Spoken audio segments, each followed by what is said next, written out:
अब आज मैं बात करूं तो शायद मज़ाक़ करें, लोग हंसें, क्योंकि बात ही ऐसी है। यकीन जानिए कि हम पाकिस्तानियों ने उनको कारोबार करना सिखाया है। चीन की बात कर रहा हूं। अच्छा। हम एक ज़राई मुल्क के अवाम, मगर इस कौम के पास खाने को रोटी नहीं। हमारे नहरी निज़ाम की मिसालें दी जाती हैं।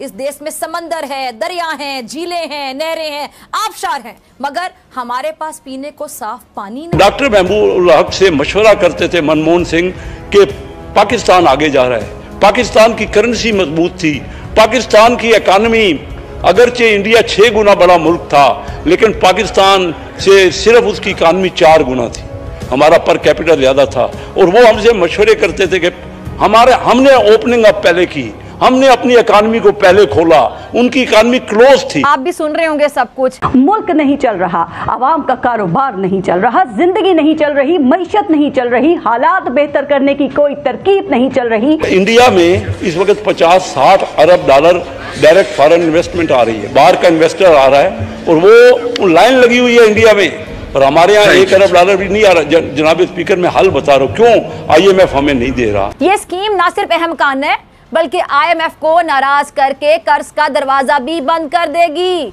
यही तो IMF का शिकवा है। चाइना मामू आएंगे, चाइना मामू दूर के। IMF की कंडीशनैलिटी बहुत ज्यादा है। हमें तो डॉलर चाहिए ना, क्यों हम कॉन्फिडेंस क्रिएट नहीं करते, ऐसा माहौल नहीं बनाते कि अगर इंडिया में पैसा आ सकता है तो पाकिस्तान में क्यों नहीं आ सकता। पाकिस्तान इस वक्त तारीख के बदतरीन दौर से गुजर है। मुल्की तारीख में ये जमहूरियत के नाम पर एक ऐसा वक्त है जहां कौमी असम्बली का ऐवान तो है, हुकूमत भी है, मगर ऑपोजिशन नहीं। उधर से हमें इंडिया वाले 2 थप्पड़ लगाते हैं कि किस लिए आ गए हो, और इधर से चाइना हमें पुश करता है कि जाके इंडिया को कुछ बोल। इधर देखते हैं तो कर्जा, इधर देखते हैं तो कर्जा, उधर देखते हैं कर्जा, पीछे देखते हैं कर्जा। आज हम किसी दोस्त मुल्क में जाते हैं तो वो कहते हैं कि आए हैं मांगने के लिए। जय हिंद दोस्तों यूँ तो पाकिस्तान में कारोबार नाम की कोई बात है ही नहीं। रही से ही इंडस्ट्री भी बंद होने के कगार पर है। आज तक इन पाकिस्तानियों से एक सुई तक नहीं बनाई गई, लेकिन बातें क्या बताऊं। आज मैं आपको ऐसे ही बतौले चचा से मिलाने जा रहा हूं जो इमरान खान साहब से भी ज़्यादा बतौले हैं, और मैंने अपने लाइफ में ऐसे फेंकू चचा को आज तक नहीं देखा।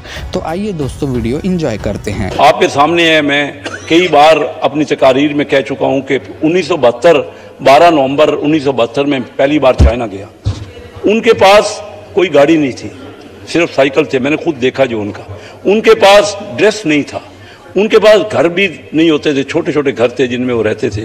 और हमारी शक्ल, क्योंकि टेलीविज़न उस वक्त उनके पास नहीं था और इंटरनेशनल एयरलाइन भी नहीं थी, तो उन्होंने बाहर की दुनिया के लोग ही नहीं देखे हुए थे। तो जब हम बाहर निकलते थे तो 100-200 बंदा सिर्फ हमारी शक्ल देखने के लिए, हम बिजनेसमैन जाते थे, देखने के लिए इकट्ठा हो जाता था। हमने उनको आज मैं बात करूं तो शायद मज़ाक़ करें, लोग हंसें, क्योंकि बात ही ऐसी है। यकीन जानिए कि हम पाकिस्तानियों ने उनको कारोबार करना सिखाया है। चीन की बात कर रहा हूं, जो इस वक्त दुनिया की परचेजिंग पावर पैरिटी में दुनिया की सबसे बड़ी इकानमी है, और दुनिया का उनके पास एब्सोल्यूट अगर टर्म्स में भी देख लें, डॉलर टर्म्स में भी देख लें, तो 2nd लार्जेस्ट इकानमी।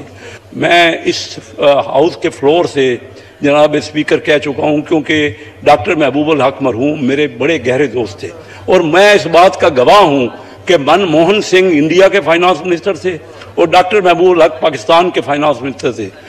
डॉक्टर महबूब, ये दोनों आपस में क्लास फेलो थे, और डॉक्टर महबूबुल हक से मशवरा करते थे मनमोहन सिंह कि पाकिस्तान आगे जा रहा है, पाकिस्तान की करेंसी मजबूत थी, पाकिस्तान की इकानमी अगरचे इंडिया 6 गुना बड़ा मुल्क था, लेकिन पाकिस्तान से सिर्फ उसकी इकानमी 4 गुना थी, हमारा पर कैपिटल ज्यादा था। और वो हमसे मशवरे करते थे कि हमने ओपनिंग अप पहले की, हमने अपनी इकानमी को पहले खोला, उनकी इकानमी क्लोज थी।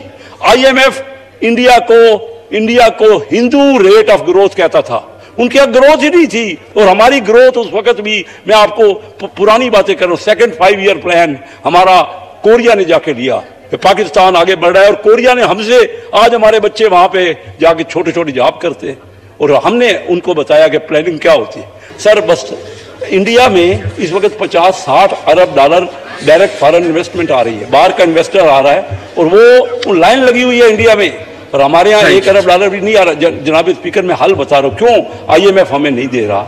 IMF की कंडीशनैलिटी बहुत ज्यादा है। हमें तो डॉलर चाहिए ना, क्यों हम कॉन्फिडेंस क्रिएट नहीं करते, ऐसा माहौल नहीं बनाते कि अगर इंडिया में पैसा आ सकता है तो पाकिस्तान में क्यों नहीं आ सकता? हम जाके हम सऊदीया से कहते हैं, हम चाइना से कहते हैं, हमारे दोस्त मुल्क हैं। जनाब स्पीकर, ये आपका काम है और इस असेंबली का काम है कि कॉन्फिडेंस क्यों हमारे मुल्क में नहीं आ रहा? हम ऐसा माहौल क्यों बना नहीं पा रहे कि लोग बाहर से पैसा लेके पाकिस्तान में नहीं आ रहे? हमें मौका दें सर। किसी को इस असेंबली के किसी मेंबर के पास तो कोई पावर नहीं। आज IMF से जो डिस्कशन हो रही है, मुझे बताएं कि इस असेंबली का कौन सा बंदा उस नेगोशिएशन में शामिल है? सर आपको क्या बताऊं कि क्या क्या मजे हैं पाकिस्तान में, जो चाहो करवा लो, बस आपके पास ये चीज होनी चाहिए जो मैंने आपको बताई है।